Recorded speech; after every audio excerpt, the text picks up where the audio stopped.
Сайн байцгаана уу хүмүүс үзэгчдээ. Ведийн Нууц подкастын маань 3 дахь дугаар эхлэхэд бэлэн болоод байна. За манай өнөөдрийн дугаарын зочноор мөн адил Вед сонирхогч Эрдэнэ цогт урагдсан ирсэн байгаа. Сайн байна уу? Сайн байна уу? За та өөрийгөө биднэрт тавчхан танилцуулаач. За намайг Эрдэнэ цогт гэдэг. Би програм хангамжийн инженер мэргэжлэр ажиллаад ерөнхийдөө 10 жил болж байна. 10 гаруй жил. Тэгээд бас сонирхоод бас 10 гаруй жил болж байна та. За.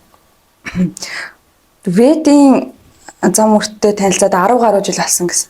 Вед танд одоо бусад зам үрүүдээс яг юугаараа онцгой санагдсан бэ?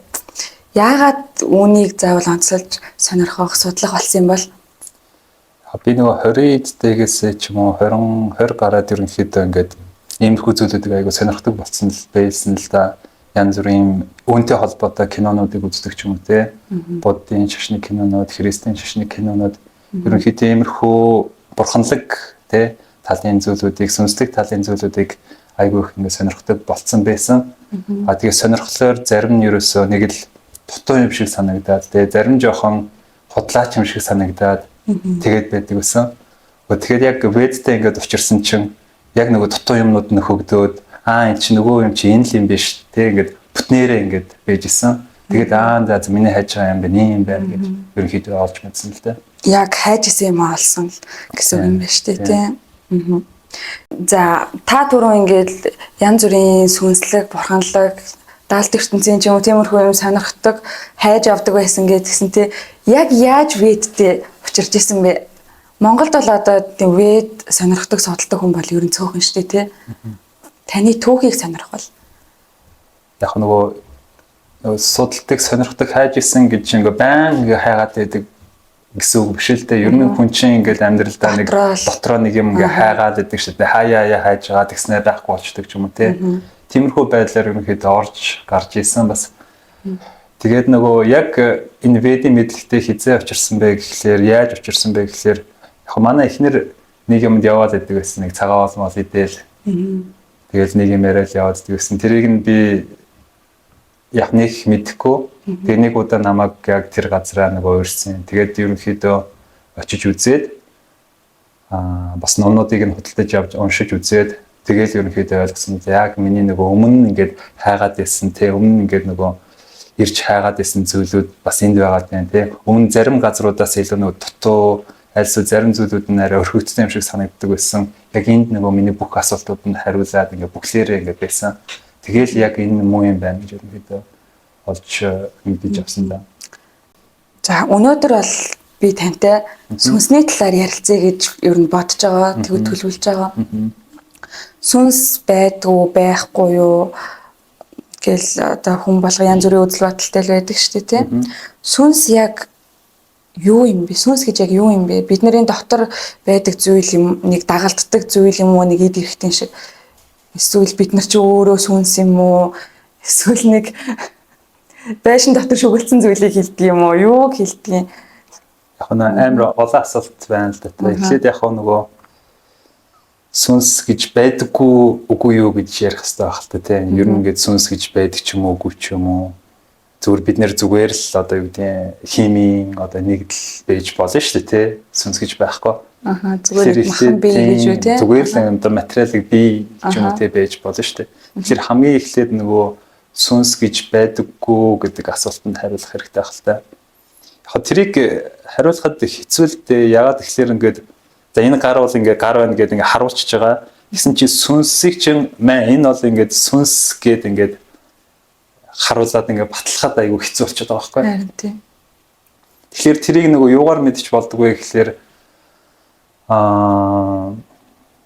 яг мэдэрч нэгдүгээрт болж байгаа тийм. Мэдэрч нэг шин чанараар нь бас ингээ бодож одоо юу яаж болж байгаа юм л да. Таньж болж байгаа юм л да.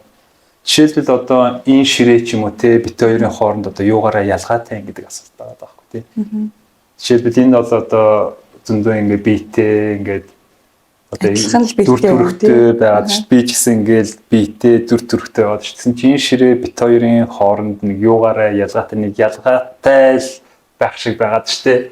Би ингээ хөдлөөл яриад энэ бол ингээ хөдлөхгүй байгаад шүү дээ. Тэгэхээр яг хуу сүнс нэг ам гэж байгаа шүү дээ. Ам одоо амтан нэг хөдлөөд яриад байгаа тэр ухамсар гэж байгаа. Тэрүүгээр нь бас ингээд сүнсийг ялгаж таньж бас болж байгаа. Ерөнхийдөө ам гэдэг чинь өөрөө бас сүнсний нэг шин чанар байгаа байхгүй юу? Тэгэхээр бид нэр ингээд ухамсартай ярьж гин гэдэг чинь бас ингээд арай нэг материалыг одоо юу гэдэг санал ширээнээс нэг өөр нэг зүйл байгаа да. Дээрэс нь тэгсэн чинь нэг энэ бие байгаад шүү дээ. Одоо магадгүй нэг амьгүй бие болон амьтай бие хоёрын хоорондын ялгаа бас ямар байдгийг. Одоо нэг хүн одоо нас ордог шүү дээ. Нас орчингууд бид нэр одоо хойноос нэг хашууддаг шүү дээ. Тэгсэн чинь ингээ нөгөө бие нь бол байгаад байгаа. Нөгөө материалыг бие нь бол ингээ байгаад байгаа. Гэтэл би тэр маань явчлаа, энэ маань явчлаа гэд гүнэглээд байдаг шүү, хашуудад байдаг. Гэтэл байгаад штэ нөгөө биений улан байж байгаа штэ. Гэтэл ингээ явчлаа гэж хэлээд байдаг штэ. Хин явчих. Нэг юм ингээ явчаад байгаа байхгүй нэг юм. Тиймэрхүү байдлаар нэг арай нэг энэ махан биенээс нэг өөр нэг зүйл байна гэдэг зүйлийг бид нөгөө мэдэрч болдог дотроос ингээ мэдэрч болдог. Тэгж л мэдэрнүү гэхээс ш яг ингээд шинжлэх ухаанаар ч юм уу те ингээд за энэ сүнс байна гэдэг батлаад гаргахад бас айгүй хэцүү л дээ. Тэгвэл Ведэд сүнсийг яг юу гэж үздгийг ном судар дээр юу гэж тайлбарласан байдгийг бол энэ нөгөө Ведний хэд хэдэн ингэ чухал асуултууд байдаг байхгүй юу? Би гэж юм бэ те? Дээрэс нь одоо би хаанаас ирсэн, хаашаа явах чам гэх мэтчлэн юмнууд байдаг. Тэгэхээр нөгөө хамгийн ихний асуулт байгаа тань л да. Би гэж юм бэ гэдэг асуулт байдаг. Би гэж юм бэ? Тэгэхээр нөгөө уул нь бол нөгөө би гэдэг чинь яг үнэндээ яг бид нэр өөрсдөө байгаа даахгүй те. Ведэд ерөнхийдөө тэгэж байна. Би гэдэг чинь нөгөө сүнс гэдэг чинь нөгөө бид нэр өөрсдөө байгаа даа. Яг хүмүүс ингэж бодоод байдаг шүү дээ. Яриад байдаг нөгөө бид нэр ингэж биетэй ингэж бидний дотор ингэж сүнс байдаг гэж яриад байдаг байхгүй. Айлсэл би ингэж бэжснаа миний сүнс ингэж зайлчлаа ч гэдэг юм. Тиймэрхүү юм яриад байдаг шүү дээ. Тэгсэн чи яг Ведэд болохоор эсэргээрээ байгаа байхгүй. Би гэдэг зүйл чинь сүнс байгаа байхгүй. Би гэдэг зүйл сүнс. Би бол сүнс. Тийм би бол сүнс. Харин одоо миний гадуур ингэж нэг юм материалыг махан бие ингээ бүрхчээд байгаа. Тийм зүйл байна. Хувцс шиг тийм ингээ машин шиг ч гэдэм үү. Яг жишээлбэл одоо нэг тийм жишээ бас байдаг л да. Одоо энэ миний гар гэж ярьдаг шүү дээ. Энэ миний гар гэж ярьдаг яг би гэж ярьдаг. Энэ одоо миний зүрх, энэ миний толгой, миний хөлч гэдэм үү. Ингэж явсаар хагаад бид нар чинь бүгдээрээ миний зүйлүүд болчихдог байхгүй. Гэсэн чи тэр дундаас яг би гэж хаана байгаа юм бэ гэдэг асуулт. Одоо жишээлбэл ухамсар юм шүү. Одоо мэс заслын аргаар ингээд одоо эргэтний шилжүүлж суулгаад шүү дээ. За ингээд арцыг нь шилжүүлж болж гин, одоо зүрхийг нь шилжүүлж болж гин, ер нь шилжүүлж бодвол бүгдийг нь шилжүүлж болж шүү дээ. Гэсэн чи ингээд айжмаар бүгднийг нь ингээд шилжүүлээд байхад доторх хүн хിവэрэл байгаа. Тэгсэн чинь нөгөө доторх хүн нь бол ингээд хിവэрэл байх гэдэг шүү дээ. Хിവэрэл одоо магадгүй зүрхээ солиулсан хүмүүсээс ингээд асууж болох нь л дээ ингээд та яг өөрийнхөө мэдэрч гинэ үгүй юу? Тэр хүн бол тийм л гэж хэлсэн шүү дээ. Тэгсэн чинь ингээд зүрхийг нь солилцсон байгаад байдаг. Өөр хүний зүрх тавьсан. Магадгүй гарыг нь сольж болж гин, хөлийг нь сольж болж гин. Тэгж явсаар хагаад бүх хэрэгтнийг нь сольж болчлаа юм л да. Тэгсэн ч гэсэн тэр хүн өөрийгөө л гэж боддог шүү дээ. Өөр хүн гэж өөр хүнээр ингээд солилцдог байгаа. Тэгэхээр би бол бие махбод биш байх нь тий. Тийм. Тэгэхээр яг сүнс гэдэг зүйл чинь болохоор ингээд материалыг мах бодтой ерөөсөө холбоогүй зүйл болчиход байгаа байхгүй. Жинхэнэ бие бол сүнс ямар ч лсэн би бол энэ бие бол биш. Бие махбод бол биш юм байна. Энэ махан бие бол биш юм байна. Тийм. Бидний Ведэд хамгийн ойлгох ёстой зүйл нь тэр байгаад хамгийн ихний ойлгох ёстой зүйл нь болохоор тэр гэдэг байхгүй. Би болохоор энэ махан бие биш ээ. Энэ бие мах бод биш гэдэг. Би бол арай өөр зүйлтэй. Би бол бурханлаг сүнс гэж Ведэд. Би бол жинхэнэ бие бол сүнс юм бол миний энэ бие мах чинь зүгээр энэ сүнсний гадуурх бүрхүүл машинаар ярих юм бол дотор нь байгаа жолоочин сүнс харин тэр машин бол бие махбод юм байна шүү дээ. Тэ? Тийм тэгэж ингэж зөвлөж болох бас тийм машинаар тэгж зөвлөж. Ааха. За тэгвэл сүнс зөвхөн хүний биед байдаг гэж зарим шашинд үздэг шүү дээ тийм. Тэгэхээр ч одоо юу болох вэ? Ведэд болохоор бусад амьтанд байдаггүй гэдэг асуулт байна шүү дээ. Бусад амьтан бүр ургамал гэдэг амьтан ургамал сүнс байхгүй. Гэхэр чинь яг ингээд бид нар өөрсдөө яг амьтантай зөвөрлөх юм болоо шүү дээ. Яг ижлэхэн байгаад байгаа байхгүй ихэнх зүйлүүд нь. Харин таны саяхан ярьснаар болохоор чинь адилхан сүнстэй биш. Адилхан л тэдний жинхэнэ биеийн сүнсэл болчиход зүгээр тэр нохоож байдаг юм уу муурч байдаг юм уу тэр бол зүгээр л нөгөө төрөний хувцс гэдэг шиг нэг өгөгдсөн бие л болчиход шүү дээ. Тэгэхээр амтан сүнсгөө гэдэг бол вэдэр бол өгөөсгөж ингэж ойлгох уу? Яг тэр хүн хөдөлж гин амьтай байна гэдэг чинь одоо сүнсний шин чанар байгаа. Сүнсний шин чанар чинь болохоор хөдөлгөөн, дээрэс нь идэвхтэй хөдөлгөөнтэй байдаг сүнсний шин чанар. Дээрэс нь одоо юу гэдэг амьтай байгаад шүү дээ. Ямар нэгэн байдлаар хөдлөөд энэ амьтай байна. Амьтай юм чинь одоо хөдөлдөг байхгүй. Тэгэхээр одоо нэг нохоо байлаа гэж бодоод нохоо одоо юу гэдэг яг л бид нартай ажиллахан одоо өрөөдмө үлдээж гин, ярьж гин, хуцж гин тий. Тэгээл одоо жоох ухаан байгаа шүү дээ. Ингээ хаагур яг зам амаа ингээ олж чадсан шүү дээ. Ухаантай байна. Эзнээ таньжин гэдэг чи яг л одоо нөгөө сүнсний шин чанарууд байгаа байхгүй. Тэгэхээр тэр нохоонд сүнс байхгүй гэж хэлж бас болохгүй л очиод байна л да. Хэлэхэд хэцүү те. Тэгээ бид нэр юугаараа илүү болоод сүнстэй нохоо одоо юугаараа дутуу болоод одоо сүнсгүй байгаа юм бэ гэдэг л асуулт байгаа юм л да. Тэгэхээр нохоонд байгаа бүх юм биднэрт байна. Тэгээд яг бүх шин чанарууд те сүнсний бүх шин чанарууд одоо тэр байтугай нохоо байтугай нөгөө урмалд хүрэлцэнс байдаг гэдэг жаахгүй. Урмал одоо юу гэдэг мод тий. Мод ч одоо хөдөлж байгаа шүү дээ. Ингээд үр тавилаа, суулгалаа, соёоллоо. Тэр чинь ингээд том боллоо. Бүр ингээд эрдэмтэд бас судалгаа байдаг шүү дээ. Модод ингээд хоорондоо ингээд хүрэлцдэггүй зарим нь ингээд уургадаг ч гэдэг юм уу тий. Айс зөндөө олон ингээд судалгаанууд байдаг. Тэд нар чинь ингээд тодорхой хэмжээний ухамсартай байгаад байгаа байхгүй. Яг хүнийхэд бодвол амтан бол урмлынх бол харьцангуй бага л да. Маш ингээд бага. Гэхдээ нөгөө ухамсар нь баг гэд одоо юу гэдэг сүнсгүй байна гэж бас хэлж болохгүй л дээ. Тэгэхээр таныхаар бол сая ингээл амьд организм болгоно л сүнстэй болж таарч штэ. Тэгэхээр ам гэж байгаа бол сүнс гэж байгаа л гэсэн. Ам сүнс хоёрыг зөвлөж болж байна. Вирус микробид нар чинь бас л адилхан сүнстэй гэсэн үг үү? Тийм сүнстэй шүү дээ. Яагаад сүнсгүй? Тэд нар чинь жижигхэн ч гэсэн одоо юу гэдэг тэр хүндэндээ ингээд битээ тэр хүндэндээ ингээд хөдлөөл яваад шүү дээ. Тэр чинь тэгэхээр сүнстэй л гэсэн. Тэр чи одоо бидний бие дотор чинь бас ингээд хязгааргүй олон эсүүд байгаа шүү дээ. Тэд нар чинь бас ингээд тус тустай юм сүнстэй гэсэн үг юм уу? Тэд нар ингээд бүгд тус тустай сүнстэй. Гэхдээ энэ биеийг нэ удирдах байгаа одоо сүнс нь одоо юу гэдэг гол сүнс нь бие өөрөө байгаа байхгүй.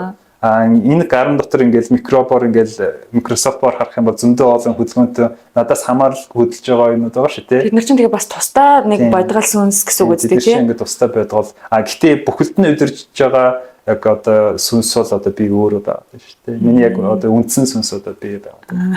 За сонирхолтой юм байна.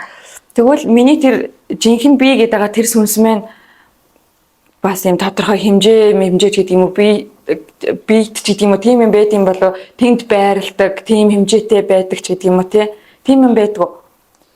Яг ведэд нөгөө сүнсний хэмжээг яг хэлсэн байдаг л да. Яг өсний ингээд үзүүрийг одоо хит аваа тэрийг дахиж хит аваа гэдэг.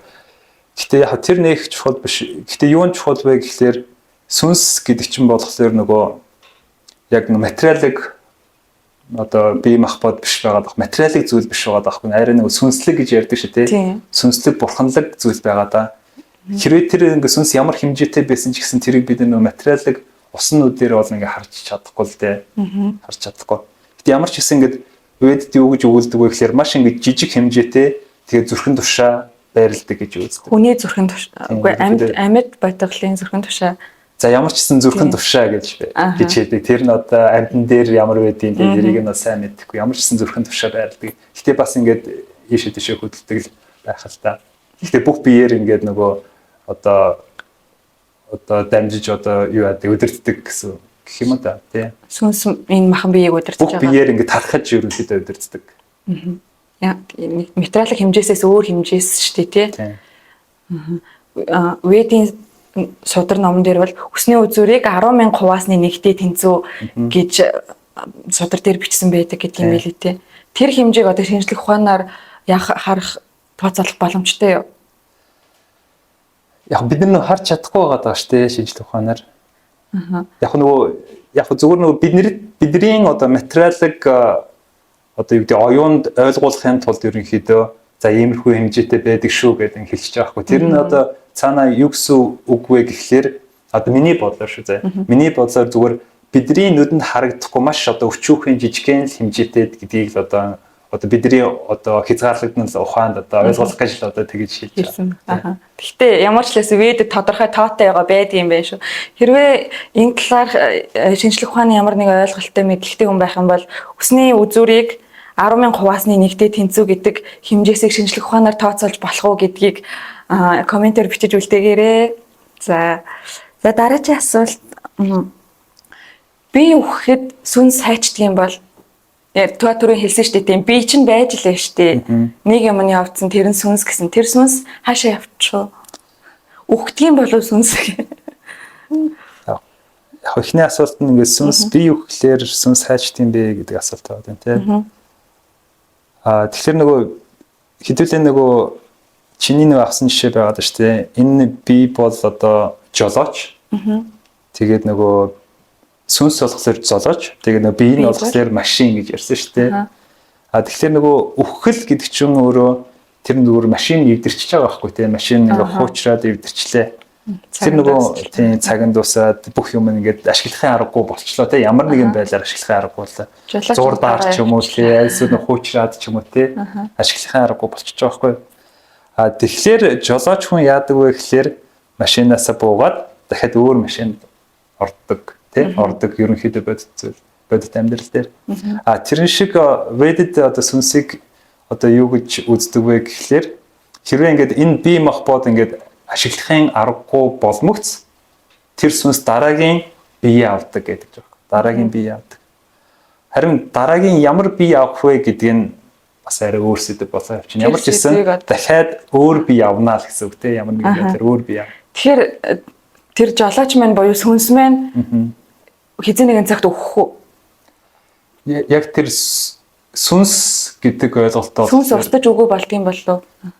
Сүнс гэдэг ойлголтоо ерөөсөө устж үгүй болтгүй гэж байдаг үздэг. Ерөөсөө мөнх эхлэлгүй бас төгсгөлгүй гэж үздэг байхгүй. Тэгэхээр нөгөө бид нар өөрсдийгөө тэгэхээр нөгөө хүмүүс гайхчих магадгүй л да ингээд би ингээд мөнх юм бол би одоо өмнө хаана ижсэн ягаад санахгүй байгаа гэдэг ойлголт байдаг байхгүй. Тэгэхээр нөгөө ерөөсөө л нөгөө мартчихдаг байгаа да. Жишээлбэл би одоо өнгөрсөн жил юу хийжснээ санахгүй байгаа байхгүй тий хэдэн 10 жилийн өмнө юу хийжснээ санахгүй байгаа даа. Тэгвэл ингээ 30 40 жилийн өмнө төрөлдөө ингээд юу хийжсэн угаас санахгүй нь ойлгомжтой байгаа. 100 жилийн өмнө 200 жилийн өмнө 200 жилийн өмнө юу хийжсэн бэ? Тэрийг бол би баг өчтөрч юу хийжснээ нэг сайн санахгүй л байгаа. Тэр шиг ингээ амьдралд янз бүрийн ингээ тохиолдож болно хэвлэлд ороод ингээ төрж ийн тэр хооронд бас маш хөвдөлтэй тэр хооронд ингээ зарим зүйлүүдээ ингээ мартчихдаг. Дээрс нь цаг хугацаа бас байгаад энэ тэр хооронд бол бүх юмудаа ингээд тодорхой хэмжээгээр ингээд мартчихдаг. Тэгэхээр өмнөх төрөл бол бид нэр ингээд мартчихдаг. Тэгээ шинэ төрөл авангуутлаа би чи ингээд жоохон хөөхөд юм биш. Би чи юм одоо Монгол төрсөн юм эмэгтэй юм биш. Эрэгтэй юм биш. Тэгээд өөрийгөө ингээд яг одоо байгаа ойрын хэдэн жилийнхаа одоо биетэйгээ адилтгаад эхэлдэг. Би чи ингээд Монгол эрэгтэй хүн юм биш гэдэг юм тий. Тэгэхээр за одоо нэг хизээч өгтгөө нэг мөнхийн нэг сүнс гээд нөхөр нэг жолооч явж илаа. Нэг одоо за нөгөө машин гэдэг жишээгээл авъя л да. Нэг болохоор нэг айгу гой биетэй болчихно. Гой тансаг машин шиг тий. Гой бие чигээ. Тэгэнгүүтээ тэр машин монголоор зугаалж илаа. За. Тэгээд нөгөө машин хаягдаад дуусах холмогц одоо яадаг дараа нь нөгөө бодвол нөгөө үеийн өөрийнхөө хуулийн дагуу нэг өөр машин авах шаардлагатай болох байх тий. Юу гэж асуугаад байна тий. Одоо би энэ машинаа ингээд идэл дуусчаад өөр нэг машинд орно гэсэн шүү дээ. Өөр нэг машинда ямар машинд орох вэ гэдэг асуулт байна. Тэр процессыг бие яаж сольдог вэ? Өөрөө сонгодог юм уу? Цаанаас өгөгдчихдээ юм уу? Яадаг юм бол. За ямар ч гэсэн нөгөө ингээд ингээ би өгөхөд те би ингээд ямар нэгэн байдлаар ашиглахаар ямар нэгэн байдлаар тийм үү хөгшрөөд ч юм уу золгүй явдлаар ч юм уу ямар нэгэн байдлаар бид нөгөө өгөх болдог тийм биеийн өгөх болно. Тэнгүүд одоо сүнс маань дараачийн бие авдаг. А дараачийн бие дээр ямар одоо би явах вэ гэхлээр би энэ төрөлдөө тийм үү ямар үйл хийж исэн тэр үйлүүд маань миний дараачийн биеийг ерөнхийдөө бүрдүүлж идэв. Тэгээд яг өөхөх үед бид нэр яг юу бодно тийм үү? Яг тэрнтэйгээ холбоотой тийм одоо биеийг авдаг байна. Өөхөхдөө юу бодно? Тэрнтэйгээ холбоотой бие авна. Гэхдээ одоо бид нар өөхөх үедээ юу боддог вэ гэхээр ерөнхийдөө амьдралынхаа туршид юу хийжсэн тийм л зүйлээ ингээд автоматар ерөнхийдөө боддог. Өөр хүүхдээ ч юм уу, тэг хань ижлээ ч юм уу, аав ээжигээ ч юм уу татагдчихсэн зүйлээс боддог. Бодож таарна шүү. Тэрнээс ш одоо югдیں۔ Би одоо өөхөж шүү, би одоо тийм бодно гэж болж чадахгүй л дээ. Зөв. За одоо жишээ нь яачлаа хүүхдээ бодоод өгчлээ гэж үтээ. Энэ мэн одоо надаас хойш яндаач гэдэг юм уу те. Тэглээ гэхэд чи яана гэсэн үг. Хүүхдээ эргэж төрнө гэсэн үг юм уу? Юу гэсэн юм бол яг боломжтой. Гэтэ заавал албахгүй л байгаа юм л да. Тэр нөгөө тухайн хүнийхээ нөгөө үйлийнхээ өөрийг хүн болж төрөхгүй үйл үүртэй байж болсоо шүү дээ. Яг тэгвэл ядаж нөгөө хүүхдээ бодчихлаа гэхэд нөгөө хүүхдтэйгээ ойрхон нохон болооч төрчдөг ч юм уу те мэдэхгүй. Яг үүлийн өөрийн хууль одоо яриад энэ л да хоёлаа үүлийн өөрийн хууль. Энийг яалтчгүй нөгөө холбоотой сэдв учраас ярьж л тавьж байна л да. Гэтэ үүлийн өөрийн хууль ч одоо бид маш нарийн л да. Яг ингээд та тэгэл заавалчгүй ийм байна гэсэн зүйл бол ерөөсөй байхгүй. Зөндөө олон одоо variable-ууд те зөндөө олон одоо учир шалтгаанууд одоо гарч ирнэ. Тэгэхээр ер нь бол асуудал чинь болохоор яг гэр бүлдээ дахиж төрдгүүл гэдэг ах шиг байна л да. Тэгэхээр яг төрж бас болно. Төрөх болно. Төрөхгүйч болно. Тэр яг ингээ хатуу заасан тийм том юм бол байхгүй. Яг нэг тухайн хүн одоо юу гэдэг юу туулжсан, яг өөхөх үедээ юу бодсон, үйл өөр ямар байсан хүн болж төрөх карма байна уу? Зөндөө олон зүйлээс л одоо шалтгаалаад байна л да. За би одоо монгол хүн юм чинь мэдээж зарим нэг уулз үндэснийг айгуу яадаг ч юм уу те үзэн яддаг ч юм уу нэг тиймэрхүү нэг үндэсний нэг тиймэрхүү юм байдаг шүү дээ те тэгсэн чинь би хойд насндаа нөгөө үзэн яддаг уулзтай очиж төрчих боломжтой гэсэн үг юм байна шүү дээ те яг нөгөө бид нар нөгөө хит их одоо татагдаад байх юм бол түүнтэйгээ холбоотой биений төрдөг гэдгсэн шүү те тэгсэн чинь би магадгүй ингээд аль нэг үндэснийг ч юм уу те ингээд сүргөөр ингээд бодоод байна л да тэрийг бүр ингээд насан туршдаа яадаг тэрэндээ зориулаад бүр ингээд төрийн бус байгуулдаг ч юм уу те ингээд бүр ингээд амьдралаа ингээд тэр нь ингээд зориулдаг тэгэхээр амьдралаа зориулчихлаар яадаг вэ гэхээр нөгөө өөхөх үедээ тэрийг ингээд бодоод өгчдөг тэгэнгүүт л яг нөлөөлийнхөө үлийнхэн өөрийн хуулиар нөгөө үзий ядчихсэн тэр газартай ч юм уу альсэл үзий ядчихсэн хүний хангирт ч юм уу те ерөнхий төрөх бод заавал улс үндэстэн гэлгүй ингээл нэг бүр нэг хүнийг амар насаараа үзий ядаад байж болно шүү дээ тэнгүүл тэрийг ингээл өөхөхдөө яг тэрийг ингээл бодоод өгчих юм бол тэрнтэй холбоо тэрнийхээ хүүхэд нь болоод төрчдөг ч юм уу те тийх бол боломжтой гэсэн. Энийг тийм үү. Тэгээд за одоо жишээ нь би хятад маш дургуун хүн байлаа. Тэгсэн чинь би хойд насандаа хятад хүн болоод төрчгөр чинь нөгөө хятадтай хайртай л болж таарна шүү дээ. Одоо тишээл авч байгаа шүү дээ. Тэр шиг л ингээд бидний одоогийн энэ амьдарч байгаа нэг удаагийн амьдрал бол ер нь төр зургийн гэсэн л. Тэгээ дараа төрөлтөө би чинь томоор нь авч үзэх юм бол нэг дараа төрөлтөө би чинь нөгөө монгол хүн одоо энэ төрөлдөө би аюун гоё ингээд гоё монгол гээл ингээд яриа явж байгаа боловч одоо дараачийн төрөлдөө ямар ч улс оронд ингээд төрж болно шүү дээ. Тэр улс орондоо төрөөл тэгэл манай улс бол хамгийн мондөг нь гээл яриад явж байгаа юм л да. Нөгөө монгол замл аль хэдийн ингээд мартчих шүү дээ. Аль хэдийн мартчих шүү дээ. Бид нэр өмнөх төрөлдөө ямар ч улс үндэстэн байсан бэлээ мэдэхгүй шүү дээ. Тэрийг мэдэхгүй л одоо би гоё ингээд монгол гээл яриад яваад байгаа. За. Тэгвэл ер нь хүн өгөхөөрээ хамгийн сүүлд бодсон юмтайгаа холбоотой зүйл дараачийн бидний очих би юм байна их үндэс бол юм байна за гэж ойлгох юм байна. За тэгээд хүн нас орлаа.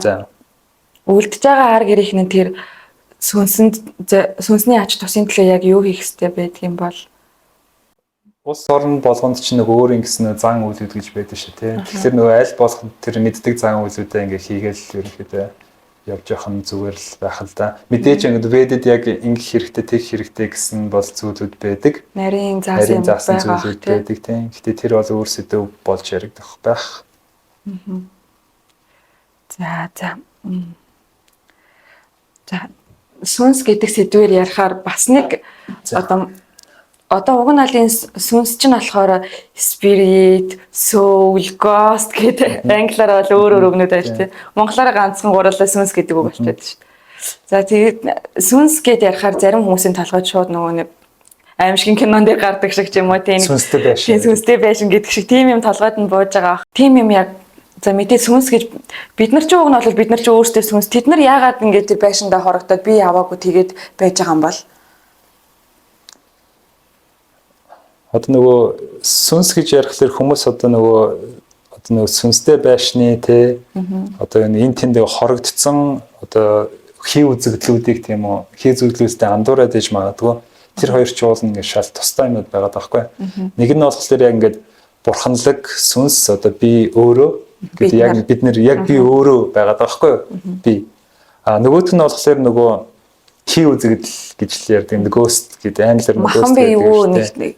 Тийм хий үзэгдлүүд. Яг эдгээр нөгөө яг бид нартэй ялгаагүй бас ингээд сүнс гэхдээ нөгөө яг ингээд материалыг махан бие аваагүй тийм ингээд сүнснүүд болчиход байгаа байхгүй. Ямар нэгэн байдлаар тэр нэг өгсөн газартаа ч юм ингээд нэг газар ингээд хорогдоод дараа чи ингээд бие авч чадахгүй тийг яваад байгаа. Жишээлбэл нөгөө машинтай жишээ байсан шүү дээ. Одоо магадгүй би ингээд машинтайгаа явж байгаад одоо нэг газрын онхолдчлоо тийм ингээд тэр бие маань тийм буюу тэр ингээд машин маань ингээд байхгүй болчлоо. Унахын аргагүй хэрэглэхийн аргагүй болчлоо. Тэгсэн чинь би нөгөө дараачийн машин руугаа орохын оронд нөгөө тэр машиныхаа тэр хавьд эргэлдээл те эвдэрсэн машиныхаа тэр хавьд ингээд эргэлдээл байгаад байгаа байхгүй. Тэгэл нөгөө дараачийн бие авч чадахгүй ингээд. Тэгэхээр нөгөө ямар нэгэн байдлаар нэг хит ингээд татагдаад тэгээ зуурдаар ингээд нөгөө нас орчихлаар тэрэндээ ингээд татагдаад идэг. Тэгэхээр нөгөө тэр хоёрын ялгааг бид нөгөө ялгаж салгах хэрэгтэй л ахaltaа тийм. Нэг нь болохоор яг бурханлаг ингээд нөгөө юу сүнс байгаад энэ яг би өөрөө байна. Нөгөөх нь болохоор хий үзэгдэл одоо нөгөө махан биегүй гэхдээ нөгөө нарийн биетэй ингээд нөгөө ухаанаа ч юм уу та оюунтайгаа бэж идэг. Тэгэл ингээд эргэлдэл яваад идэг тийм хий үзэгдэл байгаа. Яг энэ талаар ер нь нэгэн талын сэдвээр ярьж байгааг тайлбарлсан дээр байх л гэж бодож байна л да. Ер нь таны хэлснээс бол тэд нар зүгээр ингээл биендээ хорогдоод явж чадахгүй бие тавьж явуулж чадахгүй байгаа л сүнснүүд юм байна гэж ойлгох нь зөв үү? Яг биендээ биш нөгөө хит их юмдаа ингээд эд хөрөнгөндөө ч юм уу те эхнэр хүүхэдтэй ч юм уу янз бүрийн юмд ингээд татагдсан байж болно л да. Ямар ч л байсан нэг дараагийн бие авах процессд нэг юмд нь гацалт үүсээд тэндээ бас төгжигдсэн байж болно гэсэн үг үү? Тийм байж болно. Үүлийнхээ өөрөө нөгөө заримдаа ингээд яг ингээд жам ёсных нь нас нь дуусаагүй байхад ингээд зуурдаар нас орчлоор тэр ингээд хугацаагаа хүлээгээд бас ингээд тэрэндээ байгаад байдаг. Тийм тохиолдол байдаг. Тийм тохиолдол байгаад. Жишээлбэл одоо амиа хорлолт байж шүү дээ. Ерөнхийдөө бол одоо бид нарыг өөхөх цаг, төрөх цаг ерөнхийдөө тогтоогдсон байдаг байхгүй яг дөнгөж одоо төрөхөд тийм үү. Тэгсэн чинь бид нар чинь нөгөө өөрсдөө ирэх чөлөөтэй юм болохоор тэрийг ингээ цагаас өмнө ингээ дуусгачих болж байгаа байхгүй амиа хорлолт ч гэдэг юм уу тий. Тэгэхээр яадаг вэ гэхээр нөгөө жам ёсных нь хугацаа нь болоогүй болохоор тэр жам ёсных нь хугацааг нь ингээд дуусгах гад ерөнхийдөө тэр ингээ нарийн биендээ байгаад иж болдог. Нөгөө нэг уг нь бол тэр амиа хорлож байгаа хүмүүс чинь бол энэ амьдралаасаа бүр залхаад энэ амьдралыг дуусгах цэг тавь байхгүй болъё гэд өөхөх сонголтыг хийж байгаа шүү дээ. Тэгсэн чинь нөгөө амьдрал нь дуусахгүй өөр байдлаар үргэлжлээд байна шүү дээ. Яагаад тэгэхээр таны хэлснээр сүнс мөнх учраас үргэлжлээл байгаад тэнгуут нөгөө нэг одоо 60 наснда өөхстэй хүн байлаа гэж бодоход 40 наснда амиа орчлаа гэхэд 20 жил тэр нөгөө биевүү тэгэл ингээд нарийн биетэйгээ ингээд байж байгаа нь шүү дээ. Нэг байшинд ч юм уу нэг ойд ч юм уу хорогдоод байж гэсэн гэж ойлголоо шүү дээ. Тийм яг уу бид нөгөө энэ бие чинь одоо бидний зүйл биш байхгүй юу? Ер нь бол ингээд яг ерөндөө бидний зүйл биш байгаа даахгүй яг ингээд бид нар чинь ингээд төр хугацаагаар ашиглачаад тэгээд дараа чинь бие рүүгээ авчиж байгаа шүү те. Тэгсэн чинь ингээд нөгөө тэрийг нөгөө өөрийнх нь биш зүйлийг ингээд цагаас өмнө хороочж байгаа байхгүй. Дураараа хороочж байгаа байхгүй. Тэгэхээр одоо за арай өөр жишээ авъя л да. Бид нэр ингээд шоронд байгаа хүн чинь гэмт хэрэг хийж яад ингээд шоронд ингээд одоо яма идлээд ингээд бэж идэв шүү дээ. Тодорхой хугацаагаар ингээд бэж. За би энд одоо юу гэдэг 20 жил байна гэдэг нэг хугацаагаар бэж идэв. Тэгсэн чинь нөгөө шоронгоос орохч болно тий. Орохчул яах вэ гэхлээр дахиад нөгөө өмнөх жил дээр нэмээд одоо жил нэмэгдэн шүү тий. Тэгэхээр тэрнтэй ижилхэн ямар нэгэн байдлаар нэг эрх чөлөөтэй учраас бид нөгөө юугаад дуусгачих болж байна. Гэхдээ тэр чинь ингээд нөгөө юу яадаг байхгүй юу? Шууд дуусаад ингээд сайхан болохгүй хүмүүс тэгэж ойлгодог байхгүй ингээд амьдрал амар хэцүү байна гингүүтлээ ер нь энийг ингээд одоо байхгүй болгочвол тийм би амьдрахаа болчвол зүгээр болох юм шүү гэдэг асуулт байдаг байхгүй. Тэгэхээр юу мэддгүү гэхээр тэрний дараа бүр хэцүү бас ингээд орчин хэцүү ингээд амьдрал ингээд хүлээж идэг. Тэгэхээр тэрийг хүмүүс ерөөсөө ингээд ойлгодог ухаар тэр нэг мэдлэггүй л гайл та тий нэг сүнс гэж байдаг гэдгийг мэдэхгүй бид нэр зүгээр л одоо юу гэдэг материалыг ингээд бие гэж бодоод бие дуусгачих гээд тийм санаа химийн ингээд нэгдэл гэж ингээд бодоод байдаг. Тэгээ энэ биеийг байхгүй болгочвол би ингээд тэр чигтээ байхгүй болчих юм байна гэж ойлгодог. Тэр болохоор нөгөө өөрийгөө энэ биетэйгээ адилтгаад байдаг хүмүүсийн л одоо сэтгхүү байгаад байна л да тийм. Энэ бие л байхгүй болчвол би байхгүй болчихно. Тэгээд би ингээд зовхгүй болчихно гэж боддог. Тэгсэн чинь энэ биений дараа ингээд дахиад өөр магадгүй бүр хүнд хэцүү нөхцөл байдалтай бие өгтөж болж байна. Энэ биеэс өмнө ч гэсэн бид нэр бас зөндөл олон бие авч ирсэн байгаа. Тэгээд тийм сонголт хийгээд одоо 20 жил тийм биегөө тийм төлөвт гацчлаа. Өөрөөр хэлбэл хий үзэгдэл хорогдсон сүнс болчлоо гэсэн үг шүү дээ. Тэгэхээр тэр амьдрал яг ямар байх вэ? Та бол сая яриандаа хальт урдахтаа өмнөх амьдралаас илүү хэцүү байна гэж нэг хальт урдах шиг боллоо. Яг нөгөө энэ махан биегүү болчиход байгаа байхгүй юу? Махан биегүү болчихсоор ингээд өслөө юу мэдэж чадахгүй те ямар нэгэн биегүү өслөө бас өлсөхгүй те гиз байхгүй шүү дээ. Харин тийм. Тэр чинь ингээд нарийн гизэн байж байгаа. Нарийн биенийхэн гизэн. Тэд нар чинь нөгөө өлсөхгүй ч гэсэн гоё мэдмээр санагтаад байдаг бах те. Тэгэхээр одоо нөгөө бид нар одоо энэ махан биенээс гадна нарийн бие байдаг тэр талаар жоох ярих хэрэгтэй байх л да. За тэрийг яриа. Ерөнхийдөө нөгөө тайлбарласан.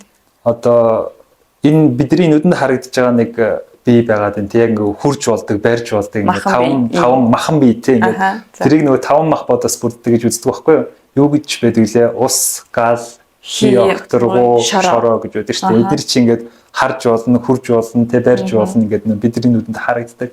Тэгсэн чинь тэрний цаана дахиад нэг нарийн бие байдаг гэж яриад байгаа. За. Бид дээр. Тэр нь юунаас бүрддэг вэ гэхээр нөгөө ухаан, англиар mind гэдэг чинь. Тэгээд оюун, intelligence, тэгээд хурамч эго гэдэг. False ego. Хурамч эго гэдэг чинь. За. Тэгсэн чинь төлөвийн л зүйл байна. Тэгсэн чинь яг тэд нар ингээд нөгөө нүдэнд харагддаг шүү дээ. Ухаан гэхэлэр оюун гэхэлэр ингээд нөгөө харагдахгүй шүү дээ. Гэтэ нэг юм байгаад байгаа. Тэгэхээр тэр нөгөө хий үзэгдлүүд чинь болохоор ингээд нөгөө ухаан тий оюун ингээд байж идэг, нарийн биетийг ингээд байж идэг, хүслүүд нь байж идэг. Гэтэ тэр хүслээ ингээд нөгөө биелүүлж чадахгүй болохоор дандаа л ингээд нөгөө одоо үсэж байгаа хүн чинь ингээд зовдөг үстэй тий даарж байгаа хүн чинь зовдөг. Гэтэ тэр нөгөө даарж байгаа мөртлөө дулаацч чадахгүй, үсэж байгаа мөртлөө ингээд хоол бариад чадахгүй харин тийм. Тэгэхээр ингээд тийм биетэй олон жил амьдрахаар чинь ингээд маш хэцүү л гэсэн үг үстэй тий. Тэгэхээр нөгөө нэг жоохон хамгаалтанд суларсан одоо чи нөгөө согтцсон ч гэдэг юм уу, мансуурсан ч гэдэг юм уу, тийм хүний биед ороод өөрийнхөө хүслийг хангадаг гэдэг тий. Тэр тэгэхээр үнэн гэсэн үг. Тийм бас байж болно. Гэтэ нөгөө хүн болгонд орч чадахгүй л дээ. Тэр чинь ингээд маш ингээд нөгөө биеийн ингээд сүлдсэн ч гэдэг юм уу, сул болцсон. Альсууд одоо сая ярьлаа шүү дээ. Архичин ч юм уу, альсууд биеийн ядарсан үед ерөнхийдөө тиймэрхүү байлаа ингээд нарийн биетүүд ингээд жоохон бид нэрт орох гэж оролдож ерөнхийдөө оролддог гэж үздэг. Гэтэ бид нэр өөрсдөө яг нөгөө тийм төвшөнд очихгүй бол ерөнхийдөө гайгүй л дээ. Яг бидний ингээд нүдэнд харагддаг ингээд зөндөө олон ингээд нарийн биетүүд ингээд байдаг байхгүй. Яг шинжлэх ухаанаар ч гэсэн ингээд ярьдаг л да. Бидний ингээд сонсож чаддаг одоо бидний дуу аваа гэхдээ ийм их юм байлаа гэхэд бидний ингээд сонсож чаддаг юм жижигхэн гэдэг ч байхгүй. Харж чаддаг бас зөндөө ингээд бидний ингээд нөгөө нүдэнд ингээд харагддаг зөндөө зүйлүүд байдаг. Бидний нүд юу амар хязгаарлагдмаас шүү дээ. Нэг жоохон тодорхой нэг гэрэлд тодорхой ингээд зайд тийм л зүйлийг ингээд харж чаддаг. Тийм л зүйлийг ингээд сонсож чаддаг. Нөгөө гэрэл нь байхгүй бол Гэрэл нь байхгүй бол харж чадахгүй нөгөө тэр ингээд авианы төвшинчүүд юм уу жоохон доошоо мөдөр жоохон дээш явчихлаа сонсож чадахгүй. Тиймэрхүү байдлаар ингээд зөндөө олон одоо бидний нүдэнд харагддгүй тийм одоо биетүүд байдаг. Тэднийг бид нөө харж чадахгүй л дээ, сонсож чадахгүй. Тэгэхээр тийм одоо олон биенүүд тийм биднэрт одоо тодорхой хэмжээр ерөөхдөө нөлөөлж бас чаддаг болдог. Тэгэхээр нөлөөлөхдөө ер нь тийм энергийн түвшинд сул болсон хүмүүст нөлөөлнө гэсэн үг шүү дээ. Аа. Тэгэхээр тэднээс өөрийгөө тэгж хамгаална, ингэж хамгаална ч гэдэг юм уу тийм. Тиймэрхүү арга ч юм уу тийм зүйл байдгүй. Бид нар бол одоо ихэнх хүмүүсээс нууцгүй хэлэхэд харанхууд бол айдаг л байгаа шүү дээ. Тийм харанхуугаас угаасаа ерөнхийдөө айх хэрэгтэй л дээ. Нөгөө биднийг харанхуугаас айгаад байгаа юм биш. Бид нар нөгөө мэдхгүй зүйлээс айгаад байгаа байхгүй. Харанхууд юу байх болоо гэдгээс л айгаад байгаа. Тэрнээс шууд яг харанхуугаас бол биштэй ингээ нөгөө тодорхойгүй зүйлээс хүмүүс ерөнхийдөө айдаг л да. Бид нар үхээд ерөнхийдөө хайчих бол өглөөс хүмүүс айгүй хайдаг шүү дээ. Тэр чи юу гэсэн үг вэ гэхээр би үхээд нөгөө юу болохоо мэдэхгүй, яхаа мэдэхгүй болохоор айгаад дургүй. Харин нөгөө өгсний дараа юу болдгийг мэддэг, яхаа мэдж байгаа хүмүүс бол өглөөс тийм их айдаггүй. За.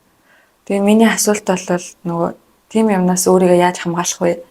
Тийм нарийн биетүүдээс өөрийгөө яаж хамгаалах вэ? Яаж энерги тэдний олз болгохгүй хүн шиг байлгах вэ гэсэн байсан шүү дээ. Яг нь сая ярьсан шүү дээ нөгөө тэр согтон хүмүүс ч гэдэг юм уу те ингээд альсгүй бүх ядарсан хүмүүст байдаг. Тийм болохгүй байх хэрэгтэй. Энэ дээрээс нь ухамсараа ерөөхдөө дэвшлүүлэх хэрэгтэй. Ямар хүмүүс тэд нар нөлөөлдөг вэ гэхээр нөгөө ухамсар ингээд маш ихэд дороотцсон хүмүүст одоо ер нь өөрөөсөө доош тэр ингээд төвшний хүмүүст одоо нөлөөлж чаддаг шүү дээ бид нэр. Тэрнээс биш одоо надаас дээш төвшөнд байгаа хүмүүст би нэг ингээд нөлөөлж чаддаг. Тэрнтэй төстэйгээр бид нар өөрсдийнхөө ухамсарыг ингээд биеэ эрүүл саруул авч яваад ухамсараа ерөнхийдөө сайн одоо дээгүүр авч явах юм бол тиймэрхүү юм нөлөөлөх нь одоо баг гэсэн. Зөв. За. Тэр нөгөө нэг нарийн төлөвтөө гаццсан байгаа бүдүүн бие авч чадахгүй байгаа тэр сүнснүүдийн тийм байдлаас нь гаргаж болдгийм бол одоо чинь ном уншуулах ч гэдэг юм уу те ямар нэгэн зан үйл хийх ч гэдэг юм уу тийм байдлаар тэд нар туслах боломжтой юу?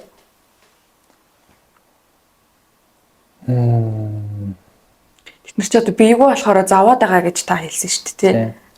Яг мэдээж нөгөө тэгтээ холбоотой ах дүүсэн ч юм уу те угаасаа нөгөө бид нар нөгөө улс үндэстэн болон тиймэрхүү соёлууд байдаг шүү дээ. Одоо эцэг ихтэй ингээ хүж асаадаг ч юм уу те айлсвал ингээд одоо бурханд өргөсөн зоогийг одоо зургийнхаа өмнө тавьдаг ч юм уу айлсвал одоо дүү амь ариун одоо тарин одоо уншдаг ч юм уу те тиймэрхүү байдлаар яг нөлөөлж бас ерөнхийдөө болно. Бид нар подкастын өмнөх 2 дугаарт бол ер нь нөгөө Хари Кришна Махамантраны талаар тайлбарласан байхгүй. Тэгээд энэ мантраа ингээд дэлгэрүүлээд уншаад байсан чинь бас энэ мантраг чангаар дуулаад чангаар унших юм бол тэр нарийн төлөвтэй гацсан сүнснүүдийг дараачийн бие авахт нь тусалдаг гэсэн байсан. Тийм.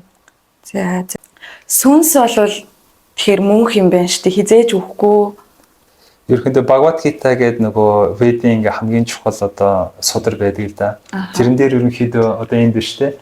Тэрэн дээр одоо сүнсний талаар хэд ингээд тайлбарсан байдаг л яг ингээд бурхандаг сүнсний талаар сүнс бол ямар ч сан мөнх тэр хизээч устдахгүй хизээч одоо юу гэдэг одоо гал шатахгүй салхинд хийсгүй те ингээд ерөөсөө хизээч алга болохгүй ямар ч зэвсгэнд устддаггүй гэдэг. Ямар ч зэвсгэнд ерөнхийдөө устддаггүй.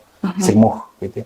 Сүнс гэдэг чинь жинхэнэ бие гэдэг байгаа. Тэгээ бие мөнх гэдэг байгаа тийм. Тэгэхээр чин одоо юугаа хийгээд мөнх амьдраад байгаа юм бол одоо зүгээр би нэг хэсэг нэг 50 жил 100 жил нэг би яваал жаргахгаал энэ сүнсний зорилго бол ер нь ийм л гэсэн үг. Одоо нөгөө бид нэр дахиад нөгөө амьдралын зорилго гэдэг асуулт руу л яваад орж байгаа юм байна. Ялцчгүй энэ асуулт руу орж таарж байна. Зорилго гэж юу вэ? Тэгэхээр нөгөө амьдралын зорилго гэдгийг ярихаас өмнө бид нар нөгөө өөрийгөө нөгөө энэ биетэйгээ адилтгахлаар энэ биетэйгээ адилтхан үзэхлээр нөгөө бидний амьдралын зорилго өөр болчдөг л да. Би ингээд юм хүн юм байна, ингээд Монгол хүн юм байна, Монгол хүний зорилго юм байх хэрэгтэй. Ир хүн юм байна, эмэгтэй хүн юм байна. Би чинь гоё ингээд мөнгөтэй болох хэрэгтэй юм байна ч гэдэг юм уу. Би энэ биеэ ингээд жаргах хэрэгтэй юм байна гэдэг яриалаа ерөнхийдөө яваад орчдөг л дээ. Хүн болгоноос ингээд асуухлаар амьдралын одоо зорилго чинь юу вэ гэж асуухлаар одоо би ингээд мөнгөтэй болох ч гэдэг. Ер нь ихэнх нь одоо би мөнгөтэй болох гэж л хариулдаг л да. Тэр мөнгөөрөө амьдрах таашаал идэх гэж бас тэр юм. Энэ биеиндээ ингээд мөнгөтэй болоод энэ биеиндээ ямар нэгэн байдлаар ингээд таашаал ханамж идүүлэх гэж байна л да. Тэгсэн чинь нөгөө энэ бие чинь өөрөө би биш байгаа байхгүй юу? Би өөрөө биш байгаа байхгүй юу? Тийм би бол би биш. Аа. Тэгсэн чинь энэ бие чинь болохоо зүгээр төхөөрөмж байгаа шүү дээ. Машин байгаа тийм. Дотор нь одоо яг жинхнээс би ингээд жолооч нь өөрөө сууж байгаа. Тэгсэн чинь би өөрийгөө энэ машин энэ төхөөрөмжтэй адилтгахлаар яаж байгаа вэ гэхлээр энэ машинаал ингээд гоё угаалгаал, цэвэрлээл, доторх суудлыг нь солиол, тэгээ машина гоё ингээд бензин тосыг нь солиол. Тэгээл тэр машинаараа ингээд дахиад хаашаач дахиад байгаа мэдгэдэггүй те. Хаяурсны гоё юм үзэж харахад яваад шиг байна. Ингээд яваад идэх те. Тэгсэн чинь дотор байгаа жолооч нь бүр өсөж өгөх гээд ингээд өсөөд ингээд цангаад гэсэн ирнэ нэг өөрийгөө доторх сүнс гэж бодохгүй ингээд төхөөрөмж машин гэж бодоод байгаа болохоор тэрийг ингээд угаалгаалтай ингээд хамаг тос маслыг нь солиол тэгэл хангалал яваад байгаа байхгүй. Тэгсэн чинь нөгөө дотор нь байгаа жолооч ч уг нэг юмар зоримоор л юм тий. Зүгээр л эсвэл ингээд хаасаагүй хэрэн хэсэл яваад байх тавилантай юм уу? Яг бид нэр сайн нэг сүнс гэд хоёул зөндөө ярьчлаа шээ тий. Тэгэхээр одоо нөгөө сүнс гэж юу вэ гэж бас ярих хэрэгтэй болох байх л та. За. Сүнс гэж одоо юу вэ? Зүгээр л ингээд сүнс ингээд анханаас ингээд нэг хүмүүс ингээд бэж исэн юм уу те ингээд сүнс хаана газараас гарч ирсэн юм уу? За хоёул ингээд сүнс бол ингээд мөнх гэж ярьсан шүү те. Ингээд за окей сүнс бол мөнх юм байна. Гэтэ яг сүнс гэж юу вэ гэдэг асуулт байгаа юм л та. За ямар ч л байсан жинхэнэ би бол сүнс ингэсэн. Тэгсэн чинь сүнс юу юм бэ гэсэн чинь нэг том зүйлийн нэг жижигхэн хэсэг гэдэг ч байгаа байхгүй. Нэг том бүхэл бүтний нэг жижигхэн хэсэг байгаа да. За. Би бол нэг том зүйлийн жижигхэн хэсэг юм байна. Тийм, том зүйлийн. Тэр үнэмлэхүү үнэн гэж ерөнхийдөө ярьдаг. Үнэн ном гэж ярьдаг. Тэгэхээр ерөнхийдөө сүнсний зорилго юу юм бэ гэхлээр бид нар нөгөө юу байгаад байгаа штэ. Нэг жижигхэн хэсэг гэж ярьсан шүү дээ. Тэсэн чинь нөгөө машины эд ангины жижигхэн хэсэг нь юу гэдэг юм бэ гэхээр яг тэр ингээд хэрэгтэй газараа хэрэгтэй цагтаа тэр зүйлээ хийж явах нь одоо тэр нэг жижигхэн одоо зүйлийн одоо үүргэн ч гэдэг юм уу утга учир ч юм уу тий. Жишээлбэл миний энэ гар байгаад шүү дээ. Энэ гарны одоо юу гэдэг зорилго гэх юм бол энэ бүхэл бүтэн биедээ ингээд үйлчлэх байгаад байгаа байхгүй. Юм барих ч юм уу тий. Тэгсэн чинь энэ гарыг тастаж хаяад энэ гар маань ингээд тустаа гараад би өөрийгөө ингээд одоо авч явуулаад амьдралаа баяртай гэдэг ингээд яваад өгөх юм бол ганцаараа жаргалтай байж чадахгүй гэдэг. Ганц ширхэг гар. Тийм ганц ширхэг гар тий. Тэгсэн чи тэр ганц ширхэг гар бол ингээд ходоод байхгүй ам байхгүй болохоор чи ингээд нөгөө шим тижил авч чадахгүй шүү тий. Тийм болохоор ерөөсөн хизээч ингээд жаргалтай байх болохгүй болчиход байгаа байхгүй. Тэрэн шиг ингээд тэгэхээр энэ гар хизээ жаргалтай байх вэ гэхээр энэ гараар ажил хийгээд тэр ажил хийгээд одоо хоолоо ингээд нөгөө амаараа ингээд ходоод руугаа хийнгүүт л тэр маань ходоод нь одоо бүхэл бие рүү ингээд шимтэж илээ ерөнхийдөө өгчөж байгаа шүү тий. Тэнгүүт энэ ингээд гар маань ингээд аажимдаа ингээд ханамжтай болчиход байгаа байхгүй. Утга учиртай ханамжтай болчиход байгаа байхгүй. Тэрэн шиг нэг сүнс гэдэг зүйл чинь өөрөө нэг том зүйлийн ингээд жижигхэн өчүүхэн одоо оч төдий зүйл байгаад байна. Тэр оч маань хизээ аж аргалтай болдог вэ гэхээр тэр бүхэл бүтэн зүйлдээ ингээд нөгөө үйлчлснээрээ л ерөнхийдөө аж аргалтай болдог. Өөрийнхөө үүргийг гүйцэтгэх. Өөрийнхөө үүргийг гүйцэтгснээрээ аж аргалтай болдог байгаа. Тэгэхээр ер нь сүнсний гарал үүсэлч гэх юм уу тий. Тэр нь бол ер нь тэр нэг бүхэл том гэдэг тэр зүйл нь гэсэн үг юм биш тий. Тэрийгээ илүү дэлгэрүүлээд тайлбарлаад өгч. Тэрийг нөгөө одоо өөр сэдврүүл орох гээд энэ ялтчгүй тий. Одоо тэгээ яах вэ яри да. Тэгэхээр нөгөө тэр бүхэл бүтнийг ерөнхийдөө үнэмлэхүү үнэн гэж ярьдаг, зарим газар бурхан гэж ярьдаг тий. Тэгэхээр тэр үнэмлэхүү үнэн гэдэг зүйлтэй одоо холбогдож ийж л юм уу? Тухайн одоо сүнс маань одоо ханамжтай болно л гэсэн үг, аж аргалтай болно л гэсэн. За үнэмлэхөө үнэн гэхээр яг үүндээ толгойд юу ч бууж ирэхгүй байхгүй юу. Тэгэхээр та бурхан гэж бас нэрлэдэг л гэлээ тий. Одоо бурхан гэдгээр л тайлбарлая л да. Бурхан бол ингээд нэг том цул юм. Тэгээд бурханы нэг хэсэг нь сүнс байгаа. Гэтэ нөгөө сүнс гэж ярихлаар яалтчгүй нөгөө бурхантай холбогдчих холбогдоод байна. Яагаад тэгэхээр сүнс чи өөрөө сая ярьсанчлан нөгөө бурханы нэг жижигхэн хэсэг гэж нөгөө ведэд үздэг учраас. Гэхдээ бурхан бол биш. Бурхан бол биш тийм. Сүнсний нэг жижигхэн оч байгаад шүү дээ. Оч байгаад. Тэгэхээр бидний гарал үүслэл бурхан. Тийм. Бид нэр одоо нөгөө мичнээс бол гаралтай биш тийм. Бурханаас гаралтай байх нь шүү дээ. Гэж ведэд үздэг байх нь. За.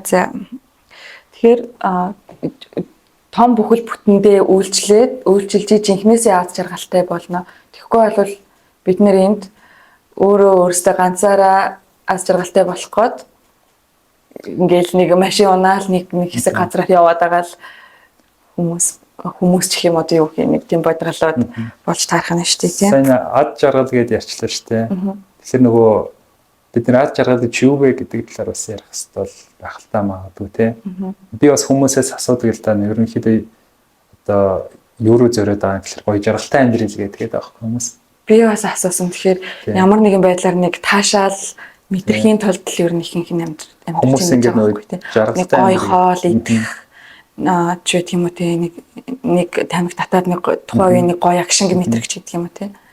Хүмүүс нэг хоёр зүйлийг ингээ андуураад ах шүү тийм яг нэг аз жаргал ярихлаар нэг нь болохоор ингээ таашаал ханамж нөгөөх нь болохоор яг жинхэнэ аз жаргал байгаа байхгүй. Хүмүүсийн ингээ нөгөө аз жаргалыг тодорхойлж байгаа яриаг нь сонсохлоор дандаа ингээ таашаал ханамж байгаа. Таашаал ханамж чинь болохоор би ингээ явж очиод зүгээр авчиж болдог зүйл байгаа байхгүй тийм. Би очиод хоол худалдаж аваад идчихэж болж байна тийм. Энэ бол таашаал ханамж. Би ингээд очиод нэг машин худалдаж авч болж байна. Энэ бол ингээд таашаал ханамж болчиход байгаа. Гэтэ тэр нь ингээд дуусчдаг тий. Хэсэг хугацааны дараа. Нэг гоё уцтай боллоо. Нэг хэдэн хоног айгүй гоё ингээд хөөрөөд ингээд гоё болчлоо. Тэгсэн чинь хэдэн сарын дараа нөгөөх нь байхгүй. Яг хэв юм дээ. Үед чинь тий. Тэр чинь аз жаргал биш байгаа байхгүй. Тий. Аз жаргал гэдэг зүйл чинь яг жинхэнэ тодорхойлолт нь арай өөр. Хэрэв би аз жаргалд хүрсэн байх юм бол магадгүй дахиж өөр юус ч хүсэхгүй шүү дээ. Хүсэхгүй байна гэсэн. Тэгсэн чинь бид нэг аз жаргалыг болохоор одоо за би уцтай болчлоо, жаргалтай болчлоо гэсэн чинь сарын дараа нөгөө жаргал нь байхгүй. Сарын дараа ч нэг хэдэн хоногийн дараа нөгөө жаргал нь байхгүй болчиход байна. Тэгэхээр дахиад нөгөө мэдрэмжээ мэдрэх гэдэг арай өөр байдлаар хөөцөлдөг юм шүү дээ. Тэгэхээр тэд нар чи ерөөсөө аз жаргал биш. Тэд нар чи ерөнхийдөө таашаал ханамж болчиход байгаа байхгүй. Таашаал ханамж гэдэг зүйл чинь болохоор эхлэлтэй, төгсгөлтэй тэгээд ингээд дуусчдаг. Цаг хугацаатай төр зургийн зүйл байна. Төр зургийн аз жаргал байна. Гэтэл тэгэхээр нөгөө бид нэр болохоор сүнс юу хүсэж идэг вэ гэхээр тэр ингээд мөнхийн аз жаргалыг ерөнхийдөө хүсэж идэг. Тэр мөнхийн аз жаргалыг болохоор ингээд яг тэр материалын зүйлээс олж авахд хэцүү л дээ. Бид нар нөгөө сүнс чинь өөрөө ингээд хооллож ундалж явах хэвээр сүнсийг бидний одоо сайн өмнөх жишээгээр бол машинаал ингээд гоёж одоо бол ингээд байгаад шүү дээ тос маслын эсвэл тэрэн шиг нөгөө яг тэрийг окей тэр асуудал байхгүй те ингээд гоёж болно те гэхдээ давхар нөгөө яг дотор байгаа жинхэнэ сүнс гэдэг зүйлээ бас ингээд хооллож ундлах хэрэгтэй л гэдэг. Жинхнээсээ аз жаргалтай байх хэрэгтэй. Жинхнээсээ аз жаргалтай байх хэрэгтэй. Тэднийг бас хооллож ундлах хэрэгтэй. Ямар үед одоо аз жаргалтай байх юм бэ гэхлээр нөгөө гурил будаагаар ч юм уу тийм материалын зүйл өгөөд бол аз жаргалтай бас болохгүй байгаад байна л да. Яг тэр өөр хэмжээсийн өөр төвшний өөр зүйл байгаад бурханлаг сүнслэг зүйл байгаад. Сүнслэг зүйлийг яаж одоо аз жаргалтай байх юм болох юм бэ гэхлээр сүнслэг зүйл өгж ижил тийм үү? Аз жаргалтай болгоно. Аз жаргалтай болгоно. Сүнслэг хоолыг нөх хэрэгтэй. Сүнслэг хоолнд минь материалыг бид бол материалын хоолыг нь өгч болж байна. Сүнсэнд бол одоо хичнээн гоё зарим гэдэг хичнээн гоё одоо гэдэг материалыг таашаал ханамж идлээд бол ханамжтай бас болохгүй л гэсэн. Тэгэхээр та хоёр сая сүнс гэж юу юм бэ гэдээ ярьсан тийм. Сүнс бол нэгдүгээрт нэг мөнх хизээж өгөхгүй хизээж устдаж үгүй болтгүй нэг зүйл юм байна. Хоёрдугаарт дандаа аз жаргалыг хайж ирж явдаг зүйл юм байна. Аз жаргалыг хүсэж явдаг зүйл юм байна гэж ойлголоо. Яг ведэд нөгөө яг сүнсийг жинхэнэ одоо одоо анхдагч одоо шин чанар нөгөө аж аргалтай байдаг гэдэг байхгүй аж аргалтай байдаг. Гэхдээ нөгөө материалыг ингээ биеэр бүрхэгдсэн учраас одоо тэрийг ингээд одоо мэддгүү мартцсан. Тэгээ тэр нөгөө аль хэдийн эдэлжсэн тэр аж аргалаа ингээ хайгаад нэг зүйл хайгаад идэг шүү дээ. Бид нэр ингээ бүх хүмүүс нэг зүйл хайгаад тэр аж аргалаа бас хайгаад. Тэгвэл наадах чинь нэг асуулт руу яалтч хөгтөлж оруулаад л да. Сүнс анхдагч байдлаараа бол аж аргалтай байсан гэж байна. Тэгснээ одоо нэг материалыг бие дотороо орцсон. Яагаад материалыг бие дотор орчоо? Тэгэхээр нөгөө материалыг биед орцсон чинь нөгөө сүнслэг аж аргалаа мэдэрч чадхаагаад нэг тийм төр зүрийн аж аргалыг мэдэрхээсээр аргагүй болцсон байдалд орцсон болчлоо шүү дээ тий. Тэр шалтгааныг ер нь яагаад бид нөгөө энэ биед ингээ амьдраад байна гэдэг л асуулт байгаа шүү дээ. Ер нь яагаад яаж яагаад бид энд хүрээд ирч нөгөө би нэг яагаад заавал энэ биенүүдийг аваад ингээд яваад байх вэ? Нэг хэд хэдэн чухал асуудууд байдаг гэж ярьсан шүү дээ. Ер нь философтер би гэж хин бэ? Би хаанаас ирсэн бэ? Хаашаа явах гэж байна? Одоо нөгөө би хаанаас ирсэн бэ гэдэг л асуулт байх шиг байна л да тий. Ер нь одоо хаанаас ирсэн бэ? Ер нь яаж явж байгаад яг энэ цэг дээр хүрээд ирвэ гэдэг.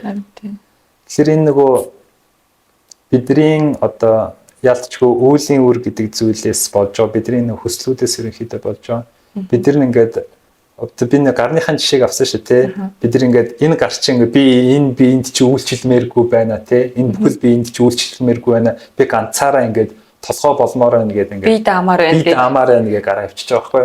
Явцсан байна. Тийм гараа авчиж байгаа байхгүй.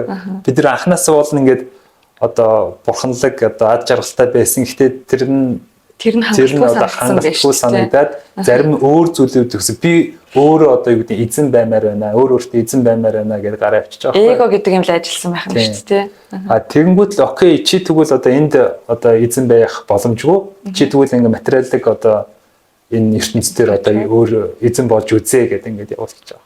Тэгэхээр ингээ материалын ертөнцийн бид нар одоо эзэн болохгүй л ингээл үзээл байна л та. Тэгээ нөгөө материалын ертөнцийн чинь 5 мах бодоос бүрдсэн. Тэгэнгүүт нөгөө чинь сүнслэг юм чинь нөгөөдөгтэйгээ хүрч шүргэлж чадахгүй учраас материалыг бий гэдэг юм дахиад биднэрт нэмээд ингээд нөгөө машиныг чинь өгч чинь гэсэн үг шүү дээ тий. За би гэж хинбэ? Би хаанаас ирсэн бэ гэдэг асуултандаа бол хариулчлаа. Одоо би хаашаа явах вэ? Нөгөө зориг гэдэг асуулт үлдлээ. Тэгэхээр нөгөө энэ дээр нөгөө йог гэдэг зүйлийн талаар ярих хэрэгтэй байх. Нөгөө ангижрал гэгэрэл гэдэг зүйлийн талаар бас ярих ёстой болчихно л да. Хаашаа явах гэж байгаа бэ? Ангижрал гэж юу яг юу юм бэ? Амьдралын зорилго гэж юу юм бэ гэдэг зүйл рүү л яриад яваад орчлоо л да. Тэгэхээр нөгөө ангижрал гэдэг чинь өөрөө би нөгөө материалыг би ингээ аваад үзчихлээ те. Аваад үзчихлээ. Гэсэн чи амар зовлонтой юм байна те. Баахан машин солилцоо байна те. Баахан машиныг джип унж үзлээ, жижиг тэрэг унж үзлээ, ачааны тэрэг унж үзлээ. Ерөөсө хэцүү юм байна те. Аль нь л хэцүү юм байна, зовлонтой юм байна. Би ерөөсө ингээд одоо болио ингээд ингэ солихгүй ингээд нэг л төрлийн ингээд биендээ байж идэг одоо биетэй болмоор байна. Би ерөнхийдөө ангижил гэдэг чинь нэг юмнаас одоо ангид байхыг хүсэж байгаа шүү дээ. Би энэ бие махбодтой холбоотой зүйлээсээ ингээд бие махбодтой холбоотой ингээд зовлонгоосоо ингээд ангижмаар байгаа тийм. Гэдэг л ойлголт байгаа байхгүй юу? Тэгэхээр яаж гэдэг нь арай өөр юм ярих байх л та. Ярин да одоо. Тэгэхээр нөгөө за энэ биендээ бол янз бүрийн машин солиод баахан явлаа. Тэгээд залхахдаг ч юм уу тий. Зовдог ч юм уу, уйддаг ч юм уу. Тэгээд за одоо би энэ машин солихоо болмоор би хангалттай үзэж харлаа. Одоо би зүгээр л өөрөөрөө баймаар байна гэж хүсхийг ангижрал тэмүүлэх гинэ гэж л та сая тайлбарлах шиг боллоо тий. Ангижрал гэдэг чинь нэг юмнаас ангижирч явахыг салж холдохыг хүсэж байна гэж байна. Тэр ангижрах гээд байгаа юм нь юу вэ гэхээр энэ бие махбод буюу энэ материалын ертөнцид дахин бие авч явахаа болохыг хүсхийг ангижрал хүсэх гэж ангижрал тэмүүлэх гэж нэрлэнэ гэж. Ангижрал гэдгийг чинь бас гэгэрэл тэр liberation гэдэг зүйл гэж ойлгоод байгаа штэ зөв. Яг нөгөө бид нар материалыг бие авцсан. Тэгсэн чинь материалыг бие маань амар зовлонтой байгаа байхгүй. бид нар анзаардаг гэж магадгүй ерөнхийдөө алхам дотор ингээд зовлонтой байдаг. Үлсэж чинь те үлсгэлээр ингээд нэг юм хийж идэх хэрэгтэй болно. Хийдэхлээр бас ингээд шингэхээ халуун бас зовно, хүүтэн зовно. Тэгэд ер нь зовлон гэдэг зүйлтэй дандаа энэ материалыг биетэй ерөнхийдөө хамааралтай болчиход байгаа байхгүй. Энийг болохоор хүмүүс зөв хэвийн зүйл, байдаг зүйл гэж хүлээж аваад байна шүү дээ. Гэхдээ гинт бас нэг том зов энэ чинь өдөр тутмын зүгээр зовлонгууд байгаа. Том нэг зөндөө болсон зовлонгууд байгаад. За яг энэ окей гэж үзэнгүүт бид нэр яалтчгүй ингээд өхөл гэдэг одоо зүйл рүү орно. Ерөнхийдөө ведэд нэг хит хитэн ингээд зовлонгууд байдаг байхгүй юу? Жинхэнэ зовлонгууд. Бид нар ингээ өөрсдөө амар зовж ийн гэж бодоод байдаг шээ тий. Тэсэн чи яг жинхэнэ зовлонгийн талаар нөгөө ведэд өгүүлсэн байдаг л да. Тэр нь юу вэ гэхэлэр нөгөө яалтчгүй өхийн зовлон, бас төрхийн зовлон, үтлэхийн зовлон, өвдөхийн зовлон гэж байдаг. Энэ дөрвөн зовлон л ерөөсөө жинхэнэ зовлон.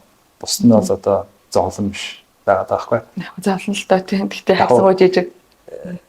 Та нар нөгөө яг өвдөд үзчих юм бол тийм үү яг ингээд имлэг твтэд өвдөд үзчих юм бол нөгөө ажил дээр байгаа стресс нөгөө тэр хүнтэй муудалцсан эднэр бол ерөөсөө ингээд чухал биш болчихдог байхгүй. Яг ингээд өвглийн цаг дээр ингээд хөвсөж яхад магадгүй те нөгөө төл чи ерөөсөө ингээд зовлон биш гэдэг нөгөө сайн ингээд мэдэрэгддэг л те. Гэтэ вэд ерөнхийдөө дөрвөн зовлон байдаг гэж үздэг.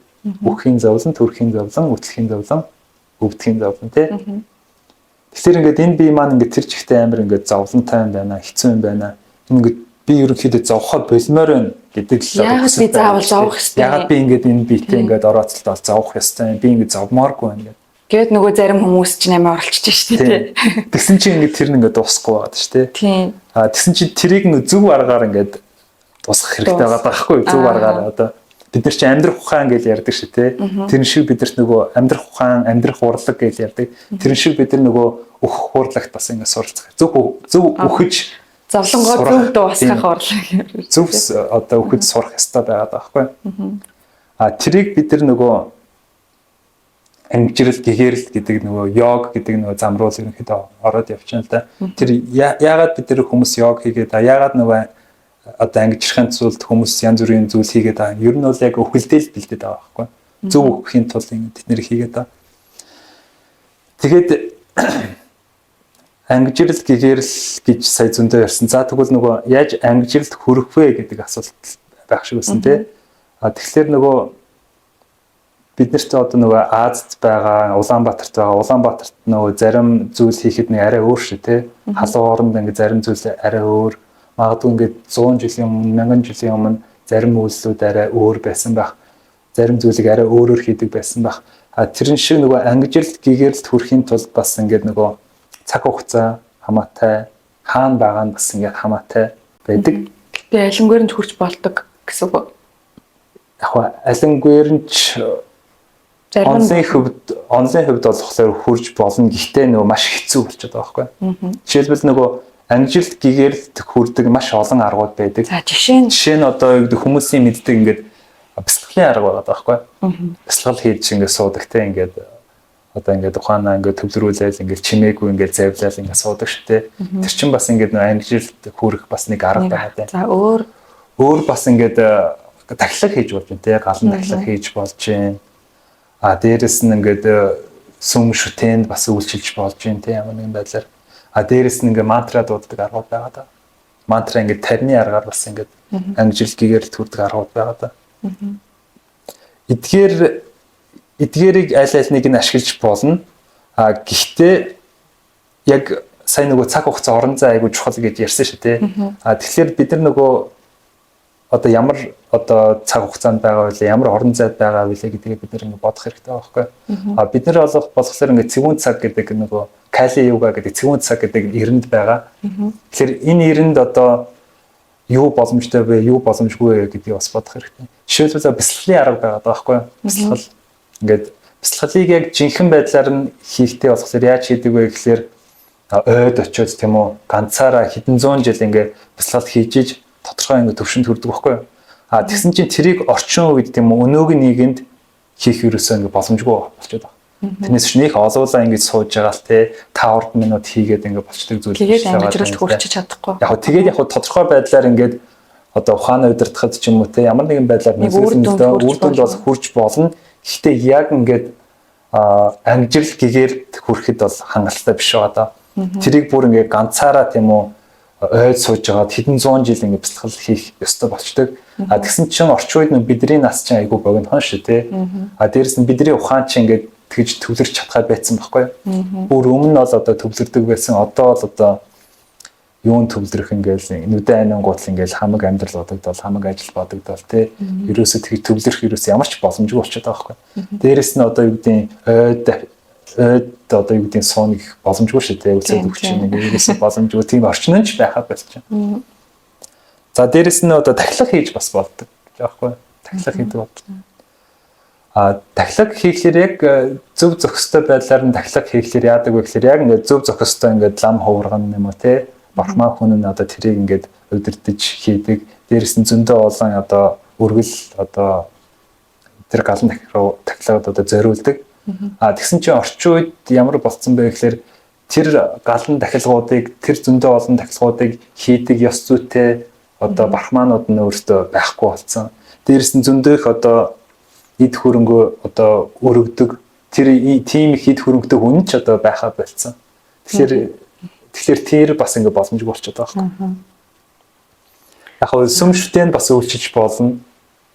Гэтэ бас тэнд бас маш их байдлаар ингээд дөрвөн журмууд ерөнхийдөө байдаг. Бүх хүмүүс ерөнхийдөө үйлчлэх ерөнхийдөө боломжгүй байдаг. Хэцүү. Тэгсэн чинь нөгөө ангижил гэгээр чи уул нь одоо бүх хүмүүст одоо хүртээмжтэй байх хэрэгтэй шүү дээ. Яг дээр үед бол тийм үү бүх хүмүүсээ дурт насалдаг одоо байсан болохоор анхаарал нь сайн төвлөрдөг байсан болохоор бяцлагын аргаар ч юм уу те бусад агуудаар ингэ болоод байгаа байхгүй. Ягаад гэхээр орчин нь байсан, эд хөрөнгө нь байсан, ухаан нь байсан. Одоо л аль аль нь байхгүй болчиход байгаа. Тэгэхээр одоо бид нарт юу үлдэж байна вэ гэхээр зөвхөн одоо мантра бяцлал үлдээд байгаа байхгүй. Тарны аргаар. Тэгэхээр нөгөө өмнө ярьсан гэсэн шүү дээ. Ерөнхийдөө содор номон дээр ч гэсэн байдаг одоо энэ одоо кали юга буюу ингээ хэрүүл тэмцэлтэй тийм үү хүний анхаарал хүний нас ингээ богинохон болцсон хүний анхаарал төвлөрөл тийм үү маш богинохон болцсон ийм одоо эрэнд тийм үү ганц одоо ангижил гэгээр л одоо хурж болох хамгийн энгийн арга тийм үү хамгийн амархан хүн болон хүртээмжтэй арга нь ердөөсөл нөгөө Харе Кришна Маха мантраг унших байгаад тийм энэ Харе Кришна Маха мантраг унших байгаад бусад аргаар болохоор явъя гэхээр маш хэцүү л болчихно л да маш хэцүү. Боломжтой гэхдээ хэцүү. Гэтэ маш ингэ цөөхөн хүмүүст гэдэг юм бас нэг онцгой хүмүүс гэдэг ч юм уу те боломжтой болчиход байгаа. Яг олон нийтэд бол ингэ маха мантранаас өөр бол арга байхгүй гэж үздэг. Яг энэ цаг үед тийм. Тийм болохоор бид нар бол Ведийг судлаад эцсийн дүндээ энэ Харе Кришна гэдэг мантра дээр л ер нь бууж ирдэ шүү дээ. Би бас ингээд подкаст хийх болгонд за яг зүгээр ингээ энгийн сэдвээ яриад өнгөрөндөө ангижлын талаар ярихгүй дээ Харе Кришнаг дараа нь олондоо гэдэг боловч яг ингээл ямар ч зочинтой орсон явж байгаа л энэ дээр ингээл уугаа түрээд ирдэг байхгүй юу. Тэгэхээр манай байнгын үзэгчид ч гэсэн мэдж байгаа Харе Кришна Маха мантра. За одоо нэг бяцхан зар сурчлагын реклам явуулчих. Ер нь сурчлагаагүй подкаст гэж байдгүй юм байлээ шүү дээ. Энэ манай подкаст дээр яригдж байгаа бүх сэдвүүд энэ манай Ведийн номууд дээр илүү дэлгэрэнгүй тодорхой байдаг.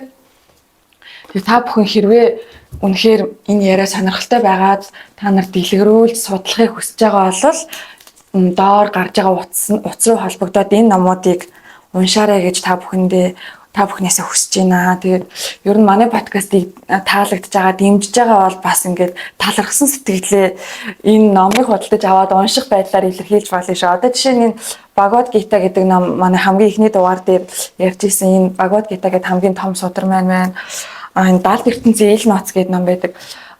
Хамгийн анх энэ номыг бол уншихад хамгийн тохиромжтой гэж би өөрийнхөө хувьас зөвлөмөр байна. Би ч гэсэн хамгийн анх энэ номыг уншаад энэ Вед бол үнэхээр сонирхолтой юм байна. Миний яг дотроо хайж, хүсэж, бодож явж исэн зүйлүүдэд бүгдэнд нь хариулцсан учраас үнэхээр сэтгэл маань хөдлөөд тэр дараа тэгээд энэ Ведийг цаашаа сонирхож судлах болсон байдгийн. За одоо ингээд хайр гарагт хөнгө аялах үе, Кришнагийн ухамсар, хамгийн дээд йогийн систем гэдэг юм уу тийм энэ манай номнууд байгаа шүү. Манай подкаст ер нь ингээд тийм ойрхон шин дугаар хийгээд авах боломж одоогоор хомс байгаа. Тийм болохоор та бүхэн үнэхээр цаашаа дэлгэрүүлээд ойлгож мэдхийг хүсэж байгаа бол энэ номуудыг заавал уншаарай гэж та бүхнээсээ хүсэж байна. Манай зочин маань ч гэсэн энэ номуудын заримыг бас орчуулсан байгаа. Тэ. За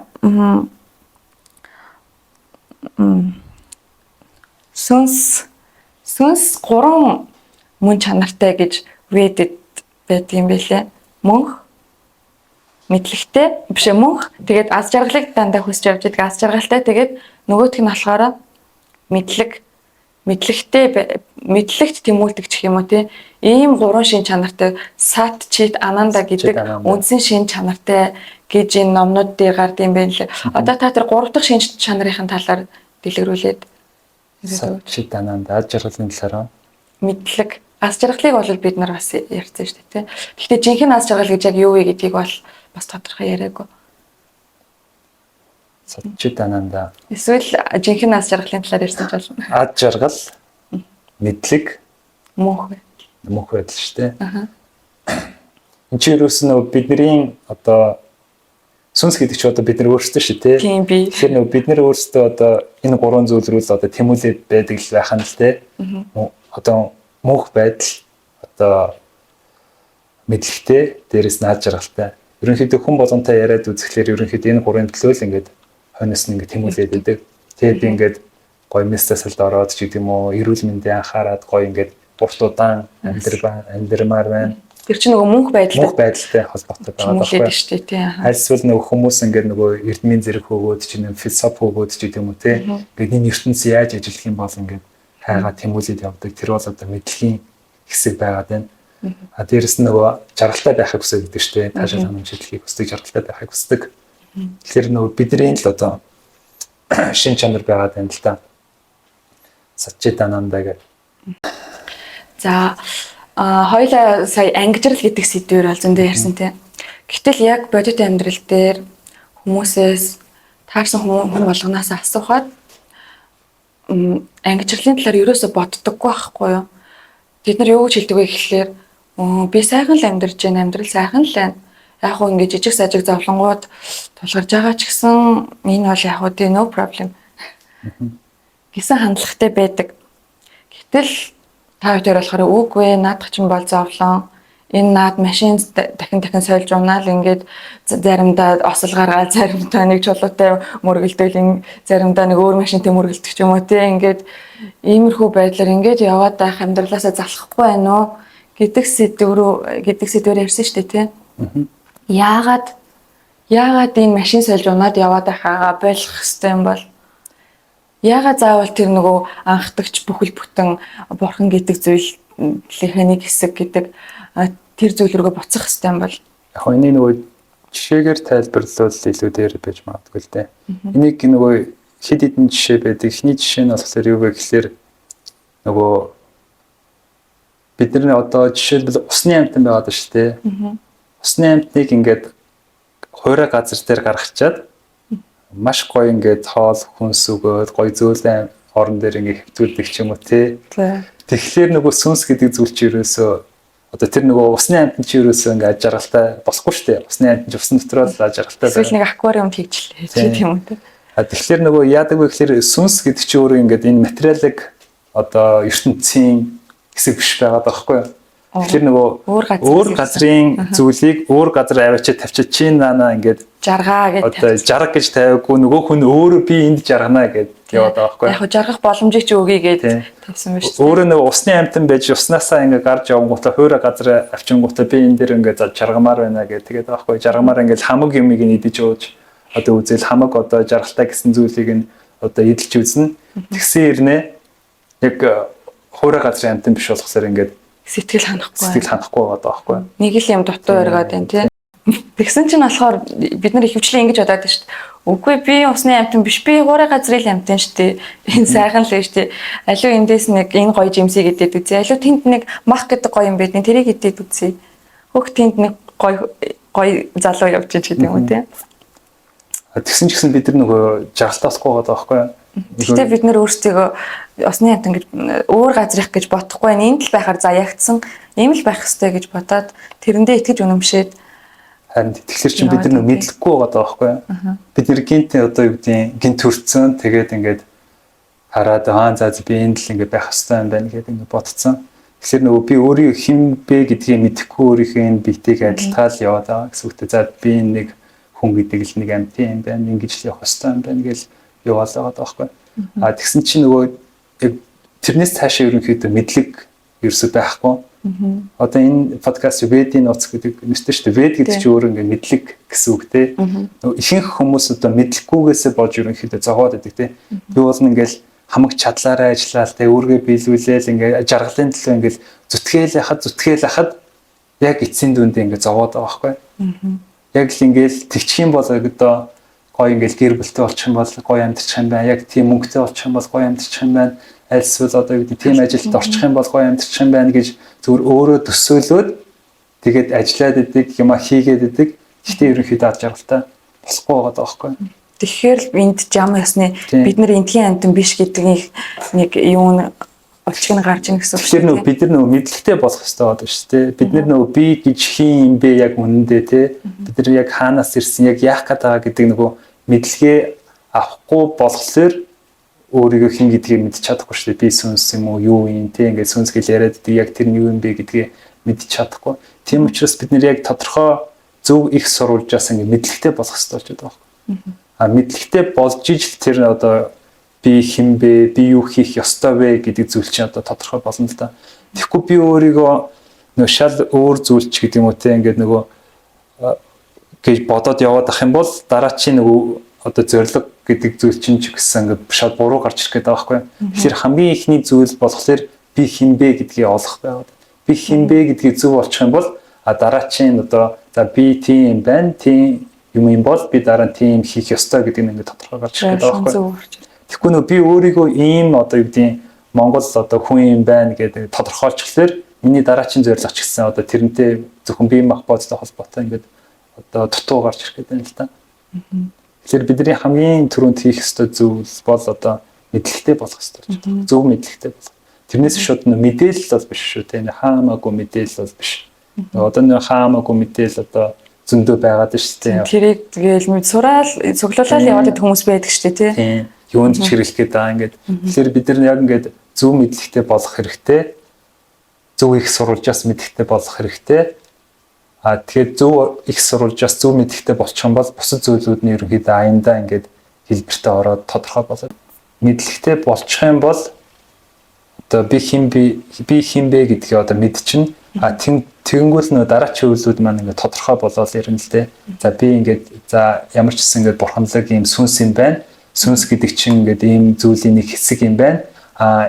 Одоо бүхэл бүтэн нэг зүйлийн хэсэг юм байна. Тэр одоо сүнс маань ад жаргалтай болохын тулд одоо ийм зүйл хийх ёстой юм байна гэдэг зүйлүүд нь бүгд тодорхой болоод эхэлнэ л дээ. За тэр мэдлэгийг өгөхийг зорж хийж байгаа нэг алхам байна бол энэ подкаст байгаа юм. За тэгэхээр гэтэл нөгөө нэг асуулт маань дахиад авч ирээ танилдаг. Гэтэл бас хүмүүс стил би сайхан амьдарч байна. Зүгээр л би энэнгээрээ явмаар байна гэж хүсэж л байдаг. Гэтэл бид нэр өөр юм яриад байдаг. Яагаад энэ метролог ертөнцөөс ангижрах хэрэгтэй юм бэ? Яагаад гэхээр чинь зовоод штэ бид нар нөгөө жаргаад байна гэж бодоод байгаа байхгүй ингээд. Гэхдээ яг ингээд яг ингээд жаргалтай хүмүүс байгаа л ахал нэх их одоо хүнд зовлонгүй те. Яг жаргаад ээж ингээд гайгүй ингээд амьдраад ээж болно. Гэхдээ энэ ертөнцийг ингээд юу гэж нэрлэдэг байхгүй юу? Түр зурах гэдэг байхгүй юу? Дээрээс нь зовлонгийн түр зургийн зовлонгийн орон гэж нэрлэдэг байхгүй юу? Энэ материалын ертөнцийг. Материалын ертөнцийн зовлонгийн орон. Түр зургийн зовлон. За яг үдэ иймэрхүү зовлон би ингээд хэсээд яг энүүгээр амьдраад гэж бодъё. Тэгсэн чинь түр зурах байгаад байхгүй юу? За би ингээд айгүй гоё амьдрал 50 наслаа 60 наслаа. Гэхдээ эн чинь түр зурах учраас ингээд одоо байгаа ингээд жаргал маань хизээ нэгэн цагт одоо дуусах ёстой болчиход байгаа байхгүй. Тэгэхээр юуны төлөө амьдрах вэ гэдэг дуустдаг асуудал гарч ирж байна. Тийм тэгэхээр нөгөө одоо нөгөө тэр хүмүүс нь тэр нөгөө айгуул нөгөө зовлон ирээгүй гэж магадгүй л дээ тийм ингээд айгуу маш залууч гэдэг юм ингээд зовлон ирээгүй альсэл маш ингээд хангалттай тансаг ч юм уу амьдрдаг тэр зовлон ирээгүй тэр нь одоо яг ингээд байгаадаа байж магадгүй. Гэхдээ хизээ нэгэн цагт тэр нь одоо дуусах болдог тийм төр зурах болохоор хизээ нэгэн би ингээд маш баян байлаа гэхэд өөхөх болоход би энэ бүх зүйлээ аваад явж чадахгүй шүү дээ. Орхиол өгөх шүү дээ. Тийм учраас дараачийн одоо амьдралдаа бид нэг ингэ бодож явах хэрэгтэй болчиход байна л да. Тэгэхгүй яг одоо хизээч одоо миний энэ эд хөрөнгө ч гэдэг юм уу, миний орчин өөрчлөгдөхгүй гэж ингээд бас бодож амьдраад байдаг. Тэгэхээр дараачийн одоо зүйлээ бид нэр ингээд бодож явах хэрэгтэй байгаад энэ яалтчгүй. Тэгэхээр тэхийн тулд тийм үү энэ одоо ус судар номнууд ч гэдэг юм уу, ариун гигантнууд ч юм бид нар одоо биднийг одоо тэрийг ойлгуулахын тулд ингээд энэ олон зүйлийг ингээд яриад явдаг. Тэгэл тэр нь асуулт нь цаашаа явсаар байгаа л нөгөө ангижрал гэдэг сэдв рүү очих нь шүү дээ.